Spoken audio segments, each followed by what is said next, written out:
Êtes-vous animé par la soif de découvrir les racines profondes des nations? Il est véritablement captivant de plonger dans les pages de la Bible, qui révèlent que toute l'humanité tire son origine de Noé. Avez-vous déjà réfléchi à l'origine de toutes les nations? Savez-vous que la Bible aborde l'origine des peuples du monde en révélant qu'ils sont tous descendants de Noé? Dans cette nouvelle série de vidéos de voyage, nous allons explorer les patriarches de l'humanité, les ancêtres de toutes les nations. Aujourd'hui, nous allons aborder l'origine des peuples africains, en particulier les Noirs, qui sont les descendants de Cham.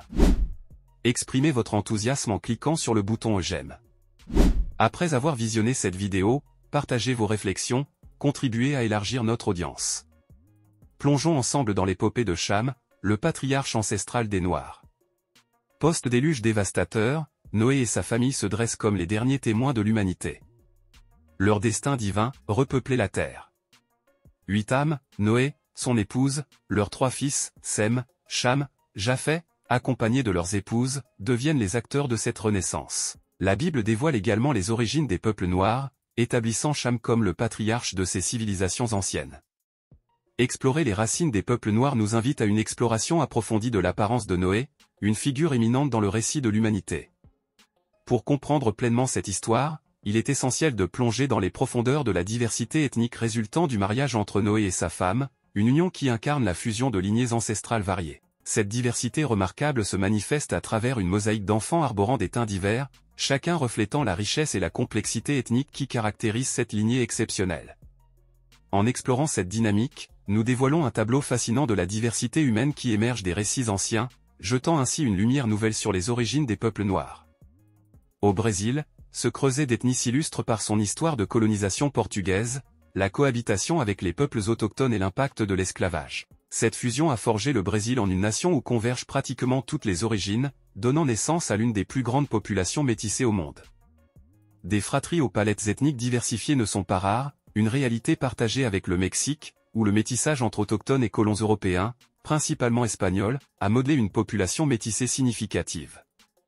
Cham, le fils de Noé, émerge comme une figure centrale dans l'histoire de l'humanité, portant avec lui la responsabilité de donner naissance au peuple africain. En tant que patriarche éminent, Cham devient l'ancêtre incontesté des Noirs, sa lignée étant profondément enracinée à travers lui et son épouse.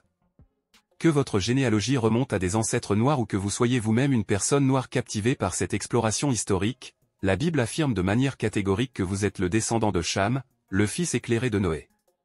Cette affirmation biblique ajoute une couche supplémentaire de signification à votre identité, établissant une connexion directe avec une lignée ancienne et influente qui a façonné l'histoire des peuples africains. En comprenant cette ascendance, nous embrassons une narration riche en héritage et en diversité, jetant ainsi un regard éclairé sur les racines profondes des communautés noires à travers les âges. La Bible mentionne également que Cham, homme marié et père de 4 fils, fut le père de Cush, le premier patriarche du peuple noir.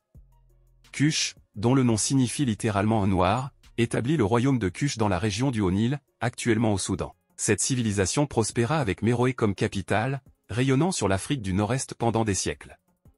D'autres cultures et peuples du Soudan et des régions avoisinantes sont considérés comme les descendants de Cush. Actuellement, retracer les terres des Kushites, descendants de Cush, est complexe, mais dans l'Antiquité, les Grecs les désignaient comme les Éthiopiens, signifiant littéralement un visage brûlé ou visage noir. Au fil du temps, le terme Cush s'associa principalement à l'Éthiopie. Mizraïm, le deuxième fils éminent de Cham, se dresse en tant que figure éclairante et deuxième patriarche du peuple noir.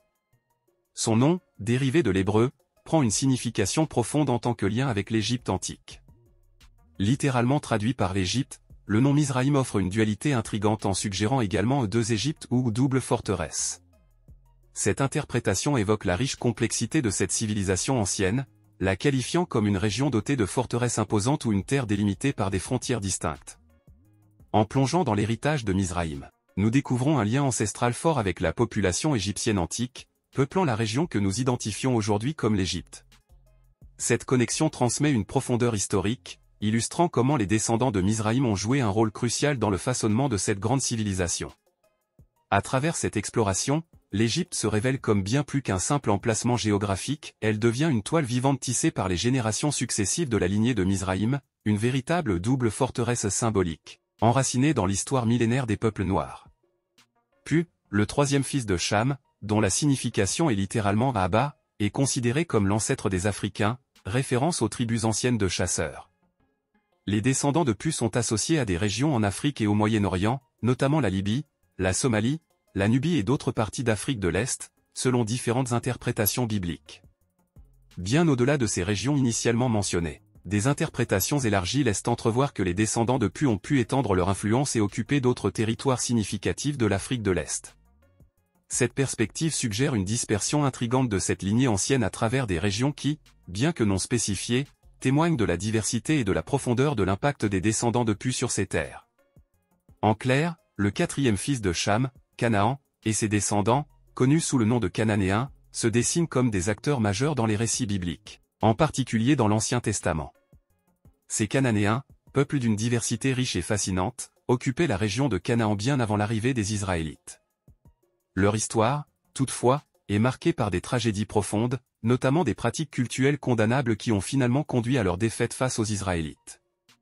À travers ces événements poignants, l'histoire des Cananéens se révèle comme une toile complexe de triomphes éphémères et de défaites tragiques, offrant une réflexion sur les conséquences de choix moraux et culturels. C'est ainsi que Canaan et sa descendance, les Cananéens, se positionnent dans le récit biblique, laissant une empreinte indélébile sur les pages de l'histoire ancienne.